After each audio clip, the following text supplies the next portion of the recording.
ভাবছি ব্রহ্মপুত্র কেমন হয়, বন্যা হঠাৎ এলো তারই কুল ভাসিয়ে দিয়ে। নামটা সর্বদা ডাকবার পক্ষে ওজনে ভারী। ঠিক বলেছ, কুলি ডাকতে হবে ডাকবার জন্যে। তুমি তাহলে নামটা দাও, সেটা হবে তোমারই সৃষ্টি। আচ্ছা, আমিও দেব তোমার নাম ছেটে, তোমাকে বলবো মিতা। চমৎকার। পদাবলিতেই ওরই একটা দোসর আছে, মধু। স্টোরিম্যানিয়া ক্লাব ক্লাসিকে আজ আপনারা শুনবেন বিশ্ববরণ্য কবি রবীন্দ্রনাথ ঠাকুরের কলমে লেখা এক কালজয়ী রচনা, শেষের কবিতার চতুর্থ পর্ব, যেখানে ভালোবাসার এক জটিল অধ্যায় খুব সহজভাবে বর্ণিত। রবি ঠাকুরের জন্ম মাসে আমাদের ক্লাবে শুনবেন রবির কথা, ভালোবাসার কথা। 25শে বৈশাখ রবি ঠাকুরের জন্মদিবস উপলক্ষে আমাদের এই ক্ষুদ্র প্রয়াস। আচ্ছা, অমিত কি লাবণ্যকে ভালোবাসে, নাকি এটা শুধু ভালো লাগা? আসলে লাবণ্য কি চায়, কাকে চায়? অনেক প্রশ্ন মনের মাঝে ঘুরছে, তাই তো? আসুন আমরা বরং তাদের মুখ থেকেই শুনে ফেলি তারা আসলে কি চায়। আদপেই কি তারা মুখ ফুটে বলতে পারবে তাদের মনের কথা? চলুন এরই ফাঁকে শুনে ফেলি গল্পের পরবর্তী অংশ। আর পূর্ব পর্বের লিঙ্কগুলো কিন্তু ডেসক্রিপশন বক্সে দেওয়া রইল।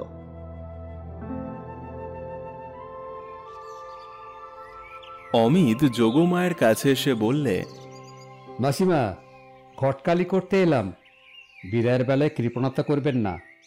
পছন্দ হলে তবে তো, আগে নাম ধাম বিবরণটা বলো দেখি। অমিত বললে, নাম নিয়ে পাত্রটির দাম নয়। তাহলে গতক বিদায়ের হিসাব থেকে কিছু বাদ পড়বে দেখছি। অন্যায় কথা বললেন। নাম যার বড় তার সংসারটা ঘরে অল্প, বাইরে বেশি। ঘরের মন রক্ষার চেয়ে বাইরের মান রক্ষাতেই তার যত সময় যায়। মানুষটার অতি অল্প অংশই পড়ে স্ত্রীর ভাগে।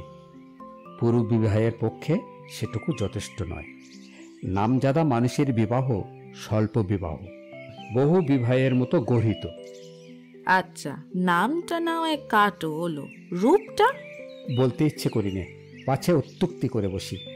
ও তুক্তির জোরেই বুঝি বাজারে চালাতে হবে? পাত্র বাছাইয়ের বেলায় দুটো জিনিস লক্ষ্য করা চাই।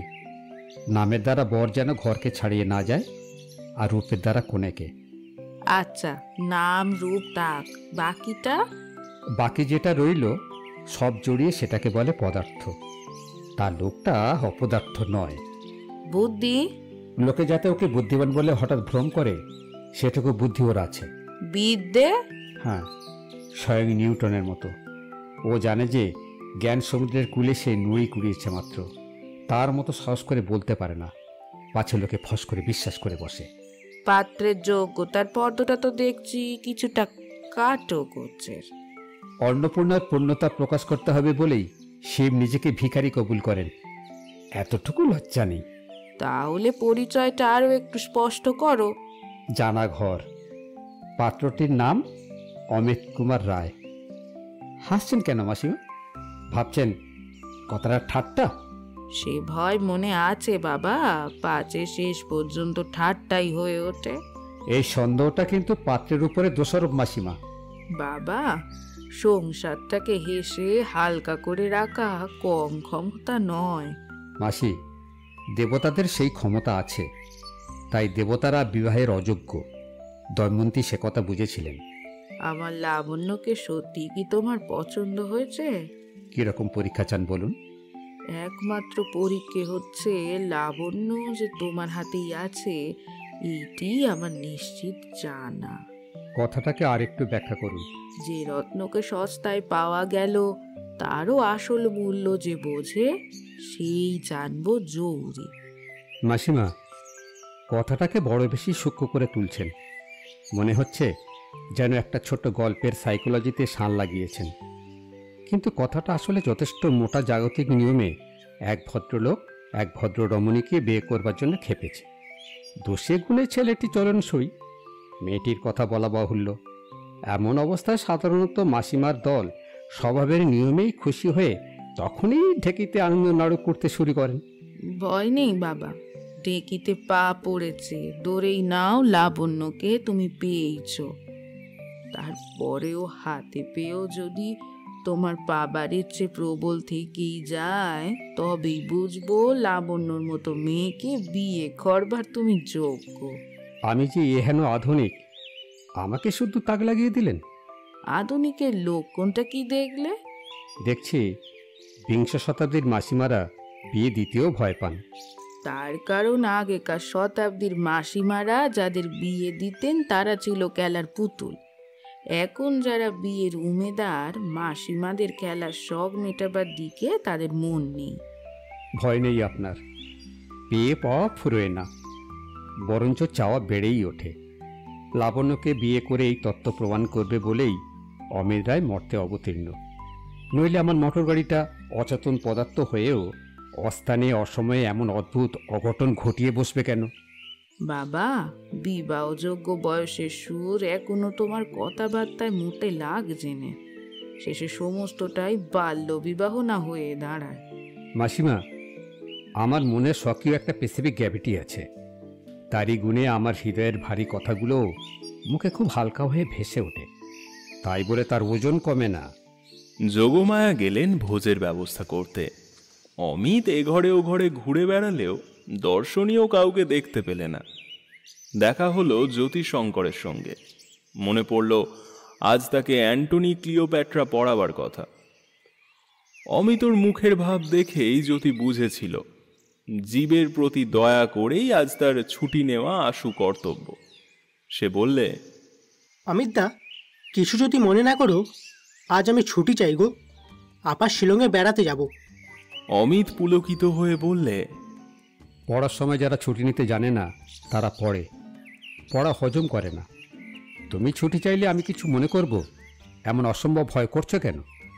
কালকে রবিবার, ছুটি তো আছেই। পাছে তুমি তাই মনে করো, সেজন্যই তো। স্কুল মাস্টারের বুদ্ধি আমার নয় ভাই। বরাদ্দ ছুটিকে ছুটি বলি নে। যে ছুটি নিয়মিত তাকে ভোগ করা আর বাধা পশুকে স্বীকার করা একই কথা।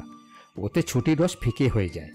হঠাৎ যে উৎসাহে অমিত কুমার ছুটি তত্ত্ব ব্যাখ্যায় মেতে উঠল, তার মূল কারণটা অনুমান করে জ্যোতির খুব মজা লাগলো। সে বললে, কদিন থেকেই দেখছি ছুটি তত্ত্ব সম্বন্ধে তোমার মাথায় নতুন নতুন ভাব উঠছে। এই তো সেদিনই আমাকে উপদেশ দিয়েছিলে, এমন আর কিছুদিন চললেই ছুটি নিতে আমার হাত পেকে যাবে। সেদিন কি উপদেশ দিয়েছিলাম? বলেছিলে অকর্তব্য বুদ্ধি মানুষের একটা মহৎ গুণ, তার ডাক পড়লেই একটুও বিলম্ব করা উচিত হয় না। জ্যোতির বয়স 20-এর কোঠায়। অমিতর মনে যে চাঞ্চল্য উঠেছে, ওর নিজের মনেও তার আন্দোলনটা এসে লাগছে। ও লাবণ্যকে এতদিন শিক্ষক জাতীয় বলেই ঠাউরেছিল। আজ অমিতর অভিজ্ঞতা থেকেই বুঝতে পেরেছে সে নারী জাতীয়। অমিত হেসে বললে, কাজ উপস্থিত হলেই প্রস্তুত হওয়া চাই। এই উপদেশের বাজার দর বেশি, আকবরী মোহরের মতো। কিন্তু ওর উল্টো পিঠে খোদাই থাকা উচিত। অকাজ উপস্থিত হলেই সেটাকে বীরের মতো মেনে নেওয়া চাই। তোমার বীরত্বের পরিচয় আজকাল প্রায়ই পাওয়া যাচ্ছে গো। জ্যোতির পিঠ চাপড়িয়ে অমিত বললে, জরুরি কাজটাকে এক কোপে বলি দেবার পবিত্র অষ্টমী তিথি তোমার জীবন পঞ্জিকায় একদিন যখন আসবে, দেবী পূজা বিলম্ব করো না ভাই। তারপরে বিজয়া দশমী আসতে দেরি হয় না। জ্যোতি গেল চলে। অকর্তব্য বুদ্ধিও সজাগ। যাকে আশ্রয় করে অকাজ দেখা দেয় তারও দেখা নেই। অমিত ঘর ছেড়ে গেল বাইরে। ফুলে আচ্ছন্ন গোলাপের লতা, একধারে সূর্যমুখীর ভিড়, আর একধারে চৌকো কাঠের টবে চন্দ্রমল্লিকা। ঢালু ঘাসের ক্ষেতের উপর প্রান্তে এক মস্ত ইউক্যালিপটাস গাছ, তারই গুঁড়িতে হেলান দিয়ে সামনে পা ছড়িয়ে বসে আছে লাবণ্য। ছাই রঙের আলোয়ান গায়ে, পায়ের ওপর পড়েছে সকালবেলার রোদ্দুর। কোলে রুমালের ওপর কিছু রুটির টুকরো, কিছু ভাঙা আখরোট। আজ সকালটা জীব সেবায় কাটবে ঠাউরেছিল, তাও গেছে ভুলে। অমিত কাছে এসে দাঁড়ালো। লাবণ্য মাথা তুলে তার মুখের দিকে চেয়ে চুপ করে রইল। মৃদু হাসিতে মুখ গেল সে। অমিত সামনাসামনি বসে বললে, সুখবর আছে, মাসিমার মত পেয়েছি। লাবণ্য তার কোনো উত্তর না করে অদূরে একটা নিষ্ফলা পিচ গাছের দিকে একটা ভাঙা আখরোট ফেলে দিলে। দেখতে দেখতে তার গুঁড়ি বেয়ে একটা কাঠবিড়ালি নেমে এলো। এই জীবটি লাবণ্যর মুষ্টি ভিখারি দলের একজন। অমিত বললে, যদি আপত্তি না করো তোমার নামটা একটু ছেটে দেব। তা দাও। তোমাকে ডাকবো বন্য বলে। বন্য? না না, এই নামটাতে হয়তো বা তোমার বদনাম হলো। এরকম নাম আমাকেই সাজে। তোমাকে ডাকবো বন্যা, কি বলো? তাই ডেকো, কিন্তু তোমার মাসিমার সামনে নয়। কিছুতেই নয়। এসব নাম বীজমন্ত্রের মতো, কারো কাছে ফাঁস করতে নেই। এই রইল আমার মুখে আর তোমার কানে। আচ্ছা বেশ। আমারও ওই রকমের একটা বেসরকারি নাম চাইতো। ভাবছি ব্রহ্মপুত্র কেমন হয়? বন্যা হঠাৎ এলো তারই কুল ভাসিয়ে দিয়ে। নামটা সর্বদা ডাকবার পক্ষে ওজনে ভারী। ঠিক বলেছ, কুলি ডাকতে হবে ডাকবার জন্যে। তুমি তাহলে নামটা দাও, সেটা হবে তোমারই সৃষ্টি। আচ্ছা, আমিও দেব তোমার নাম ছেটে। তোমাকে বলবো মিতা। চমৎকার। পদাবলিতেই ওরই একটা দোসর আছে, মধু। বন্যা, মনে ভাবছি ওই নামে না হয় আমাকে সবার সামনেই ডাকলে, তাতে দোষ কি? ভয় হয়, এক কানের ধন পাঁচ কানে পাছে সস্তা না হয়ে যায়। সে কথা মিছে নয়। দুইয়ের কানে যেটা এক, পাঁচের কানে সেটা ভগ্নাংশ। বন্যা, কি মিতা? তোমার নামে যদি কবিতা লিখি তো কোন মিলটা লাগাবো জানো? অনন্যা। তাতে কি বোঝাবে? বোঝাবে তুমি যা, তুমি তাই, তুমি আর কিছুই নও। সেটা বিশেষ আশ্চর্যের কথা নয়। বলো কি? খুবই আশ্চর্যের কথা। দৈবাত এক একজন মানুষকে দেখতে পাওয়া যায়, যাকে দেখেই চমকে বলে উঠি, এই মানুষটি একেবারে নিজের মতো, পাঁচজনের মতো নয়। সেই কথাটা আমি কবিতায় বলবো। হেমর বন্যা, তুমি অনন্যা, আপন স্বরূপে আপনি ধন্যা। তুমি কবিতা লিখবে নাকি? নিশ্চয়ই লিখব। কার সাধ্য রোধে তার গতি?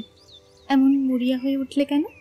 কারণ বলি, কাল রাত্রি 2:30 পর্যন্ত ঘুম না হলে যেমন এপাশ ওপাশ করতে হয়, তেমনি করেই কেবলই অক্সফোর্ড বুক অফ ভার্সেসের এ পাতা ও পাতা উল্টেছি। ভালোবাসার কবিতা খুঁজেই পেলুম না। আগে সেগুলো পায়ে পায়ে ঠেকত। স্পষ্টই বুঝতে পারছি আমি লিখব বলেই সমস্ত পৃথিবী আজ অপেক্ষা করে আছে। এই বলেই লাবণ্যর বাঁ হাত নিজের দুই হাতের মধ্যে চেপে ধরে বললে, হাত জোড়া পড়ল। কলম ধরব কি দিয়ে? সবচেয়ে ভালো মিল হাতে হাতে মিল। এই যে তোমার আঙুলগুলি আমার আঙুলে আঙুলে কথা কইছে, কোনো কবিই এমন সহজ করে কিছু লিখতে পারলে না। কিছুই তোমার সহজে পছন্দ হয় না, সেই জন্যই তোমাকে এত ভয় করি মিতা। কিন্তু আমার কথাটা বুঝে দেখো, রামচন্দ্র সীতার সত্য যাচাই করতে চেয়েছিলেন বাইরের আগুনে, তাতেই সীতাকে হারালেন। কবিতার সত্য যাচাই হয় অগ্নি পরীক্ষায়। সে আগুন অন্তরের। যার মনে নেই সেই আগুন, সে যাচাই করবে কি দিয়ে? তাকে 5 জনের মুখের কথা মেনে নিতে হয়। অনেক সময়ই সেটা দুর্মুখের কথা। আমার মনে আজ আগুন জ্বলছে, সেই আগুনের ভিতর দিয়ে আমার পুরানো সব পড়া আবার পড়ে নিচ্ছি। কত অল্প টিকল, সব হু শব্দে ছাই হয়ে যাচ্ছে। কবিদের হট্টগোলের মাঝখানে দাঁড়িয়ে আজ আমাকে বলতে হলো, তোমরা অত চেঁচিয়ে কথা কইও না, ঠিক কথাটি আসতে বলো। For gods sec, hold your tongue and let me লাভ। অনেকক্ষণ দুজনে চুপ করে বসে রইল।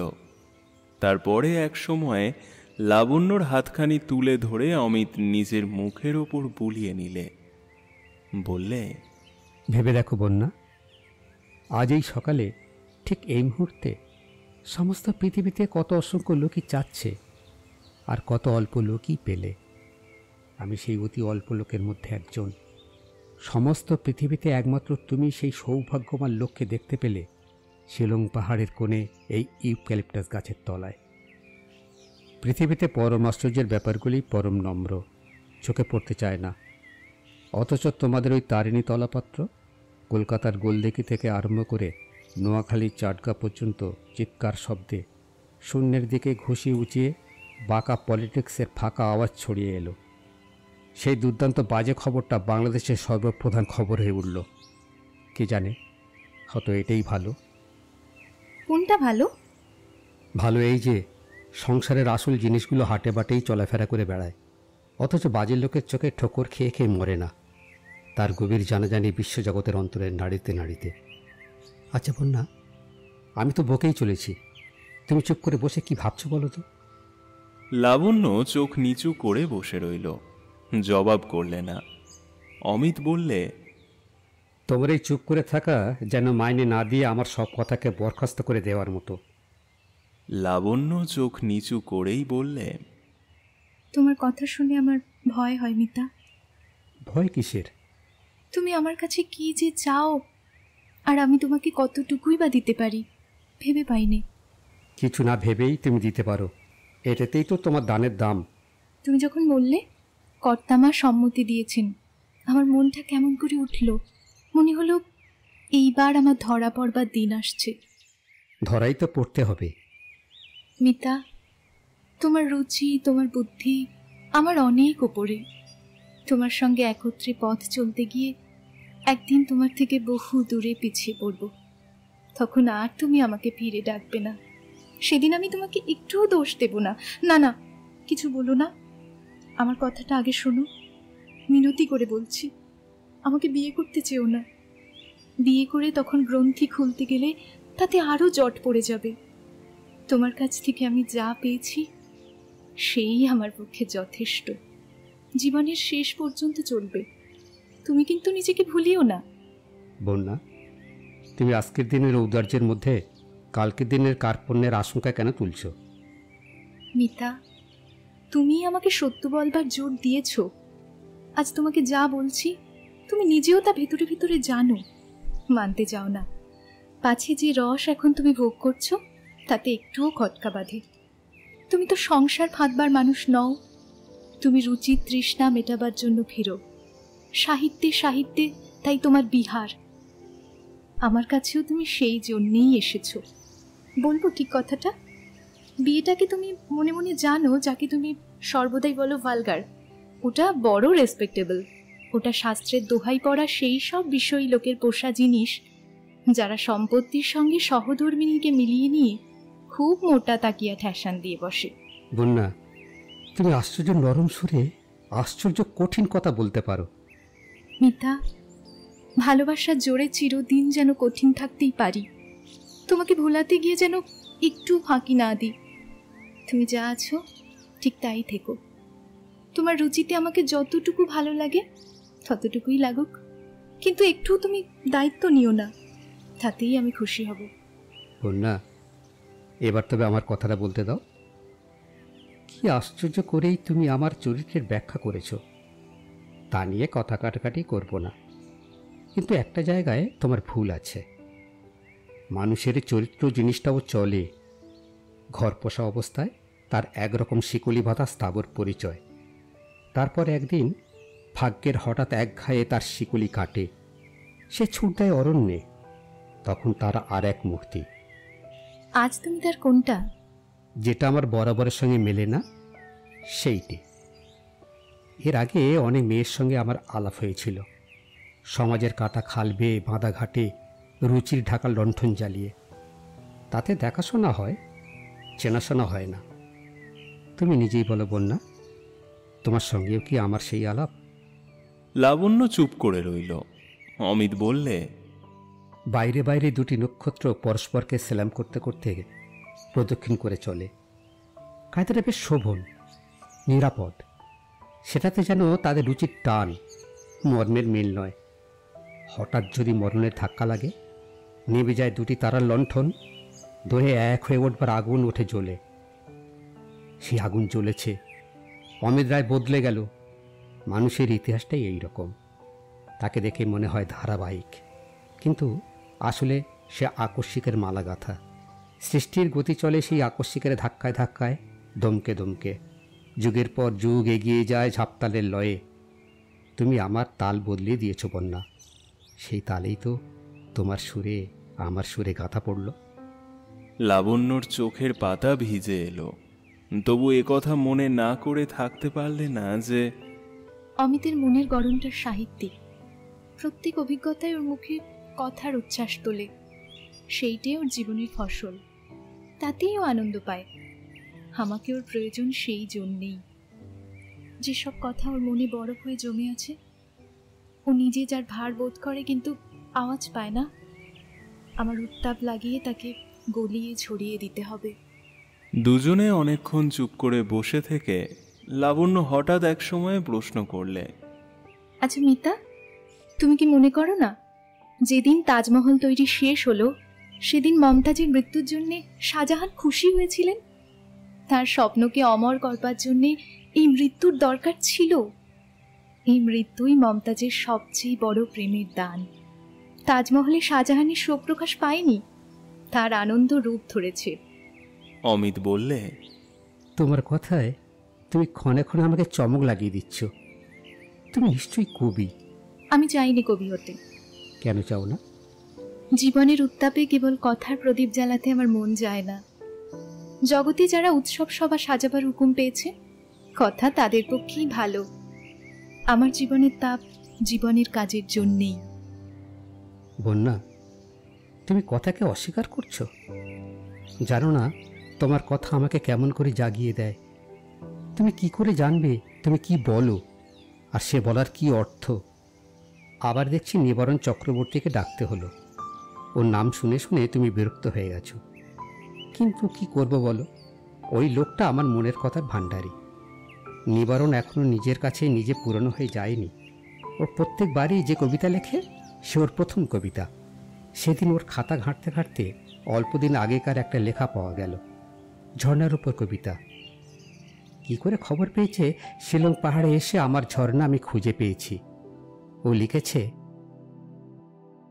ঝর্ণা তোমার স্ফটিক জলের স্বচ্ছ ধারা, তাহারই মাজারে দেখে আপনারে সূর্য তারা। আমি নিজে যদি লিখতুম এর চেয়ে স্পষ্টতর তোমার বর্ণনা করতে পারতুম না। তোমার মনের মধ্যে এমন একটা স্বচ্ছতা আছে যে আকাশের সমস্ত আলো সহজেই প্রতিবিম্বিত হয়। তোমার সব কিছুর মধ্যে ছড়িয়ে পড়া সেই আলো আমি দেখতে পাই তোমার মুখে, তোমার হাসিতে, তোমার কথায়, তোমার স্থির হয়ে বসে থাকায়, তোমার রাস্তা দিয়ে চলায়। আজি মাঝে মাঝে আমার ছায়ারে দোলায়ে খেলায়ও তারি এক ধারে, যে ছায়ারি সাথে হাসিয়া মিলায়ও কলধ্বনি, দিও তারে বাণী, যে বাণী তোমার চিরন্তনী। তুমি ঝর্ণা, জীবন স্রোতে তুমি যে কেবল চলছো তা নয়, তোমার চলার সঙ্গে সঙ্গেই তোমার বলা।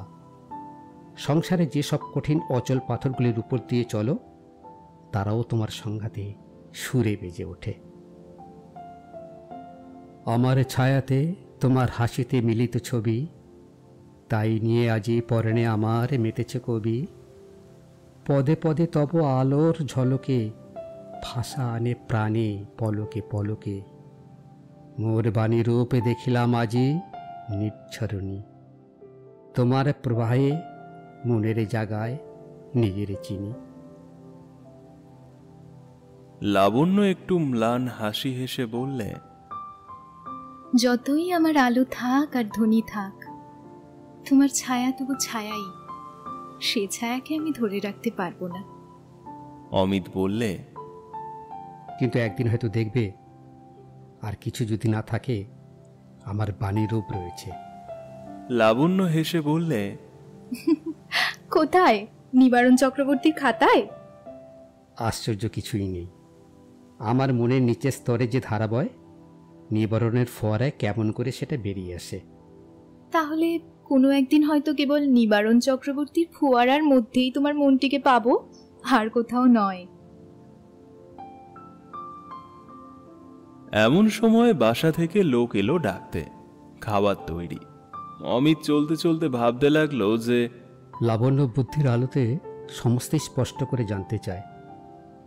মানুষ স্বভাবত যেখানে আপনাকে ভোলাতে ইচ্ছা করে, ও সেখানেও নিজেকে ভোলাতে পারে না। লাবণ্য যে কথাটা বললে সেটা তো প্রতিবাদ করতে পারছি না। অন্তরাত্মার গভীর উপলব্ধি বাইরে প্রকাশ করতেই হয়। কেউ বা করে জীবনে, কেউ বা করে রচনায়, জীবনকে ছুঁতে ছুঁতে। অথচ তার থেকে সরতে সরতে নদী যেমন কেবলই তীর থেকে সরতে সরতে চলে, তেমনি আমি কি কেবলই রচনার স্রোত নিয়েই জীবন থেকে সরে সরে যাব? এইখানেই কি মেয়ে পুরুষের ভেদ? পুরুষ তার সমস্ত শক্তিকে সার্থক করে সৃষ্টি করতে, আর সৃষ্টি আপনাকে এগিয়ে দেবার জন্যেই আপনাকে পদে পদে ভোলে। মেয়ে তার সমস্ত শক্তিকে খাটায় রক্ষা করতে, পুরনোকে রক্ষা করবার জন্যেই নতুন সৃষ্টিকে সে বাধা দেয়। রক্ষার পথে সৃষ্টির নিষ্ঠুর, সৃষ্টির প্রতি রক্ষা বিঘ্ন। এমন কেন হলো? এক জায়গায় ওরা পরস্পরকে আঘাত করবেই।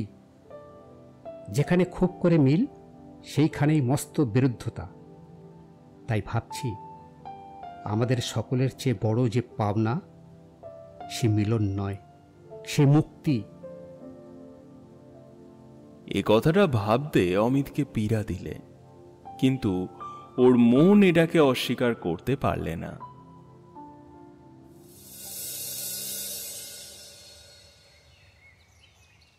যোগমায়া বললেন, মা লাবণ্য, তুমি ঠিক বুঝেছ? ঠিক বুঝেছি মা। অমিত বাড়ি চঞ্চল, সে কথা আমি মানি। সেই জন্যেই ওকে এত স্নেহ করি। দেখো না, ও কেমন তর এলোমেলো, হাত থেকে যেন সবই পড়ে টরে যায়।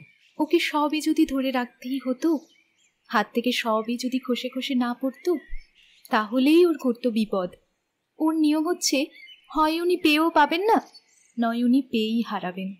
যেটা পাবেন সেটা যে আবার ধরে রাখতে হবে, এটা ওর ধাঁতের সঙ্গে মেলে না।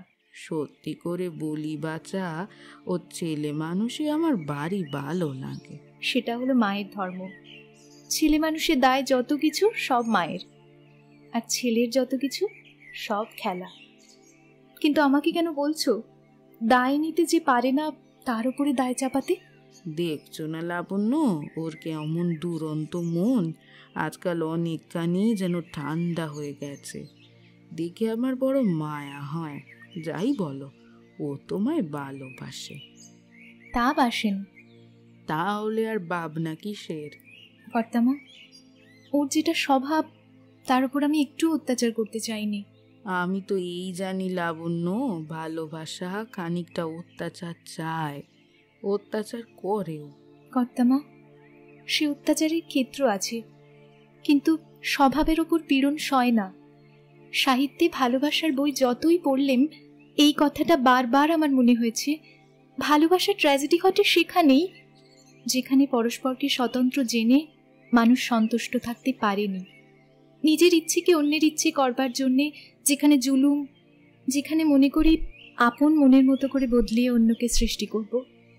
তা মা, দুজনকে নিয়ে সংসার পাততে গেলে পরস্পরকে খানিকটা সৃষ্টি না করে নিলে চলেই না। ভালোবাসা যেখানে আছে সেখানে সেই সৃষ্টি সহজ, যেখানে নেই সেখানে হাতুড়ি পিটোতে গিয়ে তুমি যাকে ওই ট্র্যাজেডি বলো, ওইটাই ঘটে। সংসার পাতবার জন্যেই যে মানুষ তৈরি, তার কথা ছেড়ে দাও। সে তো মাটির মানুষ, সংসারের প্রতিদিনের চাপেই তার গরম পিটন আপনিই ঘটতে থাকে। কিন্তু যে মানুষ মাটির মানুষ একেবারেই নয়, সে আপনার স্বতন্ত্র কিছুতেই ছাড়তে পারে না। যে মেয়ে তা না বোঝে, সে যতই দাবি করে ততই হয় বঞ্চিত। যে পুরুষ তা না বোঝে, সে যতই টানা হেঁচড়া করে ততই আসল মানুষটাকে হারায়। আমার বিশ্বাস, অধিকাংশ স্থলেই আমরা যাকে পাওয়া বলি, সে আসলে আর কিছুই নয়। হাত করা যেরকম হাতকে পায়, সেই আর কি। তুমি কি করতে চাও লাবণ্য? বিয়ে করে দুঃখ দিতে চাইনি। বিয়ে সকলের জন্য নয় জানো কর্তামা, খুঁতখুঁতে মন যাদের, তারা মানুষকে খানিক খানিক বাদ দিয়ে দিয়ে বেছে নেয়। কিন্তু বিয়ের ফাঁদে জড়িয়ে পড়ে স্ত্রী পুরুষ যে বড় বেশি কাছে এসে পড়ে, মাঝে ফাঁক থাকে না, তখন একেবারে গোটা মানুষকে নিয়েই কারবার করতে হয় নিতান্ত নিকটে থেকে। কোনো একটা অংশ আর ঢাকা রাখবার জো থাকে না। লাবণ্য, তুমি নিজেকে জানো না। তোমাকে নিতে গেলে যে কিছুই বাদ দিয়ে নেবার দরকার পড়ে না। কিন্তু উনি তো আমাকে চান না। যে আমি সাধারণ মানুষ, ঘরের মেয়ে, তাকে উনি দেখতে পেয়েছেন বলে আমি মনেই করিনি। আমি যেই ওর মনকে স্পর্শ করেছি, অমনি ওর মন অবিরাম ও অজস্র কথা কয়ে উঠেছে। সেই কথা দিয়ে উনি কেবলই আমাকে গড়ে তুলেছেন। ওর মন যদি ক্লান্ত হয়, কথা যদি ফুরোয়, তবে সেই নিঃশব্দের ভিতর ধরা পড়বে এই নিতান্ত সাধারণ মেয়ে, যে মেয়ে ওর নিজের সৃষ্টি নয়। বিয়ে করলে মানুষকে মেনে নিতে হয়, তখন আর গড়ে নেবার ফাঁক পাওয়া যায় না। তোমার মনে হয় অমিত তোমার মতো মেয়েকেও সম্পূর্ণ মেনে নিতে পারবে না? যতদিন পারি না হয় ওর কথার সঙ্গে, ওর মনের খেলার সঙ্গে মিশিয়ে স্বপ্ন হয়েই থাকবো। আর স্বপ্নই বা তাকে বলবো কেন?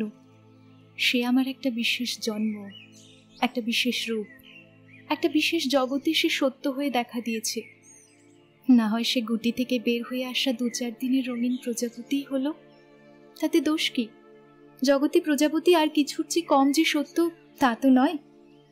না হয় সে সূর্যোদয়ের আলোতে দেখা দিলে আর সূর্যাস্তের আলোতে মরেই গেল, তাতেই বা কি? কেবল এটুকুই দেখা চাই যে সেটুকু সময় যেন ব্যর্থ হয়ে না যায়। সে যেন বুঝলুম তুমি অমিতের কাছে না হয় ক্ষণকালের মায়ারূপেই থাকবে, আর নিজে তুমিও কি বিয়ে করতে চাও না? তোমার কাছে অমিত কি মায়া? লাবণ্য চুপ করে বসে রইল, কোনো জবাব করলে না।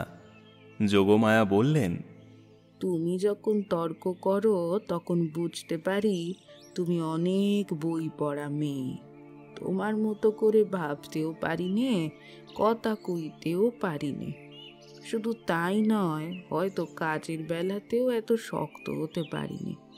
কিন্তু তর্কের ফাঁকের মধ্যে দিয়েও যে তোমাকে দেখেছি মা। সেদিন রাত তখন ওই 12টা হবে, দেখলুম তোমার ঘরে আলো জ্বলছে। ঘরে গিয়ে দেখি তুমি টেবিলের ওপর নুয়ে পড়ে 2 হাতের মধ্যে মুখ রেখে কাঁদছ। এ তো ফিলোজফি পড়া মেয়ে নয়। একবার ভাবলুম সান্ত্বনা দিয়ে আসি, তারপরেই ভাবলুম সব মেয়েকেই কাঁদবার দিনে কেঁদে নিতে হবে, চাপা দিতে যাওয়া কিছু নয়। এ কথা খুবই জানি তুমি সৃষ্টি করতেও চাও না, ভালোবাসতেই চাও। মন প্রাণ দিয়ে সেবা করতে না পারলে তুমি বাঁচবে কি করে? তাই তো বলি, ওকে কাছে না পেলে তোমার চলবে না। বিয়ে করব না বলে হঠাৎ পণ করে বসো না। একবার তোমার মনে একটা জেদ চাপলে আর তোমাকে সোজা করা যায় না, তাই খুব ভয় করি। লাবণ্য কিছু বললে না, নত মুখে কোলের উপর শাড়ির আঁচলটা চেপে চেপে অনাবশ্যক ভাঁজ করতে লাগলো। যোগমায়া বললেন, তোমাকে দেখে আমার অনেকবারই মনে হয়েছে, অনেক পড়ে অনেক ভেবে তোমাদের মন বেশি সূক্ষ্ম হয়ে গেছে। তোমরা ভিতরে ভিতরে যে ভাব গড়ে তুলেছ, আমাদের সংসারটা তার উপযুক্ত নয়। আমাদের সময় মনের যেসব আলো অদৃশ্য ছিল, তোমরা আজ যেন সেগুলোকেও ছাড়ান দিতে চাও না। তারা দেহের মোটা আবরণটাকে ভেদ করে দেহটাকে যেন অগোচর করে দিচ্ছে। আমাদের আমলে বাপু মনের মোটা মোটা ভাবগুলো নিয়ে সংসারে দুঃখ কষ্ট যথেষ্ট ছিল, সুখও ছিল, সমস্যা কিছু কম ছিল না। আজ তোমরা এতই বাড়িয়ে তুলেছ, কিছুই আর সহজ রাখলে না। লাবণ্য একটুখানি হাসলে। এই সেদিন অমিত অদৃশ্য আলোর কথা যোগমায়াকে বোঝাচ্ছিল, তার থেকে এই যুক্তি তার মাথায় এসেছে, এও তো সূক্ষ্ম। যোগমায়ের মা ঠাকুরন একথা এমন করে বুঝতেন না। বললেন, কর্তামা, কালের গতিকে মানুষের মন যতই স্পষ্ট করে সব কথা বুঝতে পারবে, ততই শক্ত করে তার ধাক্কা সইতেও পারবে। অন্ধকারের ভয়, অন্ধকারের দুঃখ অসহ্য, কেননা সেটা অস্পষ্ট। যোগমায়া বললেন, আজ আমার বোধ হচ্ছে কোনো কালে তোমাদের দুজনের দেখা না হলেই ভালো ছিল। না না, তা বলো না। যা হয়েছে এছাড়া আর কিছু যে হতে পারত হে আমি মনেও করতে পারিনি। একসময় আমার দৃঢ় বিশ্বাস ছিল যে আমি নিতান্তই শুকনো, কেবল বই পড়বো আর পাশ করব, এমনি করেই আমার জীবন কাটবে। আজ হঠাৎ দেখলুম আমিও ভালোবাসতে পারি। আমার জীবনে এমন অসম্ভব যে সম্ভব হলো, হেই আমার ঢের হয়েছে। এতদিন ছায়া ছিল, এখন সত্য হয়েছি। এর চেয়ে আর কি চাই? আমাকে বিয়ে করতে বলো না কর্তামা। বলে চৌকি থেকে মেঝেতে নেমে যোগমায়ার কোলে মাথা রেখে কাঁদতে লাগলো।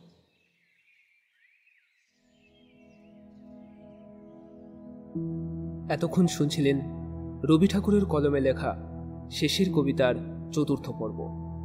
গল্পের নাটকীয় রূপদান এবং সমগ্র পর্ব পরিচালনায় রয়েছেন তুহিন।